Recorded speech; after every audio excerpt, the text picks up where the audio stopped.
자, 216페이지. 주택의 감리. 이 감리 파트가 여기까지 한 번 안 물어봤었는데, 작년에 또 그냥 한 문제 나왔죠. 그래서 감리자는 시공자가 설계도면대로 좋은 자재 갖고 공사하는지 감독할 사람을 우리가 감리자라고 하고요. 자, 감리자의 지정. 자, 동그라미 1번을 보시면, 사업계획 승인권자는 뭐죠? 승인권자는 주택건설 사업계획 승인했을 때, 거기 동그라미 1. 그 다음 시공구청장이 리모델링 허가했을 때, 거기 동그라미 2. 이 두 가지 경우에는 그 밑에 줄 끝에 공사 감리할 자로 지정을 해야 된다. 딱 끊습니다. 감리자를 지정해야 된다. 그래서 이 주택법에서는 감리자를 누가 지정하는 거냐? 사업계획 승인권자가 지정합니다. 사업주체가 지정한다 이러면 또 틀려요. 사업주체가 아니고 승인권자, 직권으로 감리자 지정하고요.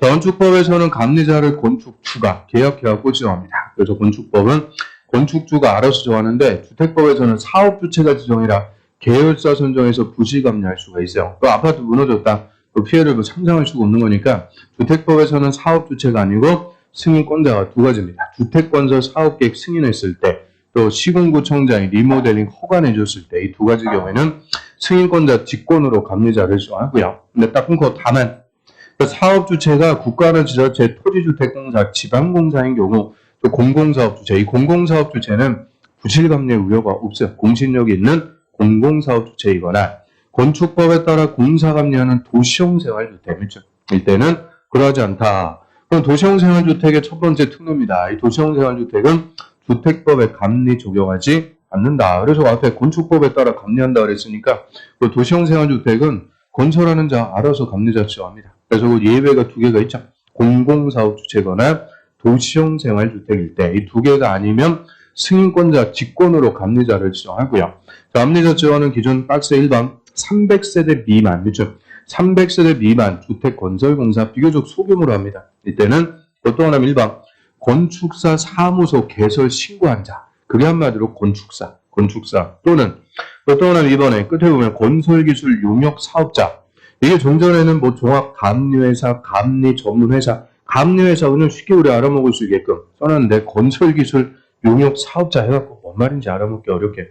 그래서 300세대 미만일 때는 건축사든 감리회사든 다 된다는 거예요. 그런데 300세대 이상, 그렇죠? 300세대 이상 주택건설공사는 건설기술 용역 사업자, 감리회사만 감리자로 지정할 수가 있고요. 건축사는 안 돼요. 300세대 이상 대규모로 공사하는데 건축사 개인이 감리 업무 수행할 수가 없어요. 그래서 300세대 기준으로 미만일 때는 건축사, 감리회사 다 되는데 이상일 때는 감리회사만 지정할 수가 있죠.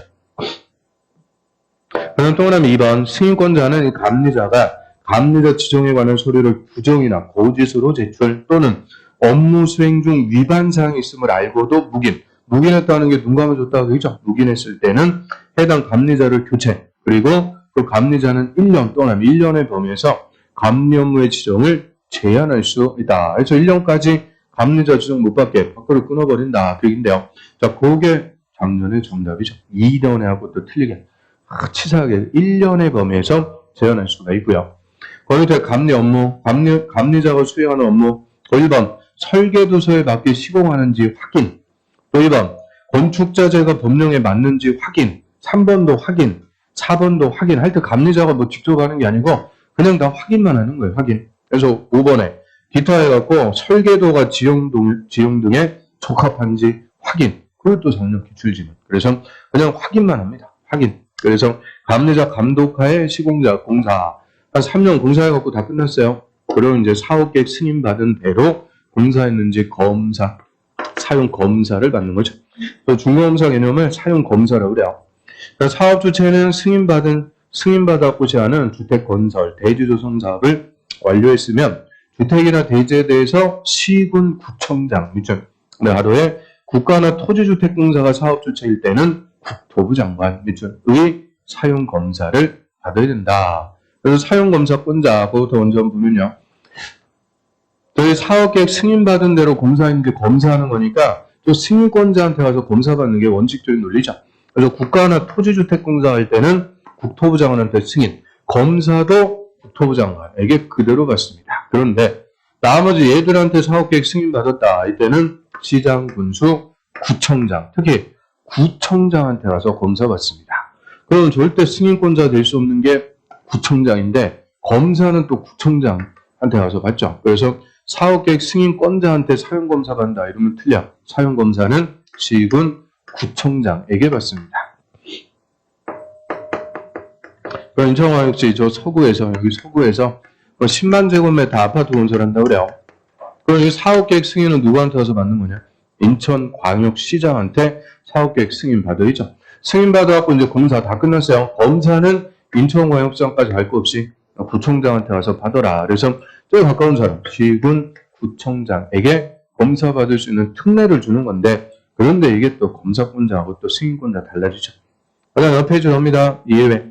다만 공구별 분할 시행에 대한 승인 받으면 먼저 완공된 주택의 공구별 또는 공구별 검사, 그걸 분할 검사 받을 수 있고, 그 109 분할 시행에 승인 받아갖고 109 먼저 착공해갖고 공사 끝났어요. 그 109부터 먼저 검사 받는 것을 분할 검사. 또 사업계획 승인 조건 미행 등 특별한 사유가 있으면 먼저 공사 끝난 주택의 동별 또는 동별 검사 받을 수 있다. 또 다 24일 때 기출이죠. 동별 검사 받을 수 없다. 분할 검사 받을 수 없다. 다 틀려요. 사업주체 편의를 위해서 받을 수 있어요. 그럼 동그라미 3번은 사용검사를 신청하는 순서입니다. 사업주체 동그라미 1. 사업주체가 파산 등으로 사업을 계속할 수가 없으면 해당 주택의 시공을 보증한 자, 가로에 시공 보증자 동그라미 2. 잔여공사하고 사용검사 받는다. 다만 시공 보증자가 없거나 얘도 망했다. 이때는 입주 예정자 대표회의 동그라미 3. 입주 예정자 대표회의가 시공자 전에 정해서 잔여공사하고 사용검사를 받습니다. 그래서 사용검사 신청하는 순서요. 원칙은 사업주체, 못하면 시공보증자, 못하면 입주자 대표회의. 그러면 틀려요. 입주 예정자. 사용검사가 안 떨어졌는데 입주자가 있을 수가 없어요. 입주 예정자 대표회의가 사용검사 받을 수가 있고요. 동그라미 4번 시공구청장은 사용검사할 때 다음을 확인해서 신청일부터 15일 또는 15일 내 사용검사 내줍니다. 그래서 동그라미 5번 사용검사 받으면 효과. 사업주체나 입주예정자는 사용검사 받은 후가 아니면 주택이나 대지를 사용할 수 없다. 그렇습니다. 그래서 사용검사 받고 사용하는 게 원칙. 근데 다만 임시사용 승인 받으면 그러하지 않다. 먼저 사용할 수 있다. 그래서 먼저 공사 끝났으니까 임시사용 승인 신청해서 임시사용 승인 받고 미리 사용할 수가 있죠. 그래서 1번 주택건설 사업은 건물의 동별, 건물할 때 건자, 동별할 때 동자. 대지조성 사업일 때는 구획별, 구획은 블록이요, 블록. 그래서 대지할 때 대자, 구획할 때 구자. 먼저 공사 끝나면은 임시사용 승인 받을 수가 있고요. 그런데 또 하나 6번 세 번째 줄에 끝에 이 경우 임시사용 승인 대상이 공동주택일 때는 세대별로 임시사용 승인할 수 있다. 그리고 공동주택 할 때 공자, 세대별 할 때 세자. 그래서 공동주택 아파트는 세대별 100일로 먼저 공사 끝나면 100일로부터 먼저 임시사용 승인 받고 쓸 수도 있죠. 그래서 임시사용 승인 받는 대상 또 나눠져요. 건물은 동별, 대지는 구획별, 공동주택은 세대별, 건동, 대구, 공세. 별로 먼저 공사 끝나면 다 임시사용 승인 받고 미리 쓸 수가 있죠. 근데 원칙은 이제 사용검사 떨어지면 사용할 수가 있게 됩니다. 자, 여기까지가 이제 원칙적인 건설 절차.